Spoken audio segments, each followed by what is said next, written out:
అదే RTV app వార్తల్ని క్షణాల్లో చదివే అవకాశం ఉంటుంది. ఒక న్యూస్ పేపర్, ఒక టెలివిజన్ ఛానల్ మీ చేతుల్లో ఎప్పుడు ఉంటాయి. సార్, మేము సత్యసాయి కార్మికులము.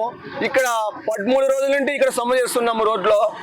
మా సమస్య ఒకటే కాదు, ఇది 6 నెలల జీతాలు రాక అవసరాలు చాలా ఇబ్బంది పడుతున్నాము.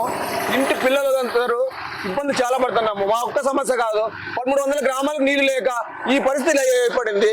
ఇదే పరిస్థితి ఏర్పడితే మా జీవితాలు ఏమైపోతాయి? డబ్బులు లేక, జీతాలు లేక, ఫీజులు కట్టలేక, ఏం చేయలేక చాలా ఇబ్బంది పడుతున్నాము. ఇదే సమస్య, ప్రతి ఒక్కరి సమస్య. మా 575 మంది సమస్య కాదు ఇది. 1300 గ్రామాలకు నీళ్ళు పోవడం లేదు, ఏ అధికారి కూడా పట్టించుకోవడం లేదు. ఇట్లా అయిపోతే ప్రజల యొక్క సమస్యలు ఎవరు తీరుస్తారో? అధికారులు పట్టించుకోకపోతే ఎవరు పట్టించుకుంటారని అనుకుంటున్నారు మీరు? వాళ్ళకి ధన్యవాదాలు తెలుస్తున్నాం. అదేవిధంగా ఈ జిల్లా వ్యాప్తంగా ఉన్న మంత్రులు, ఎమ్మెల్యేలు ఎవరికి పట్టదా ఉంచి జీతాలు అడుక్కుంటున్నాం. మేము అడగడం కాదు, రోడ్లు పడితే అడుక్కుంటున్నాం.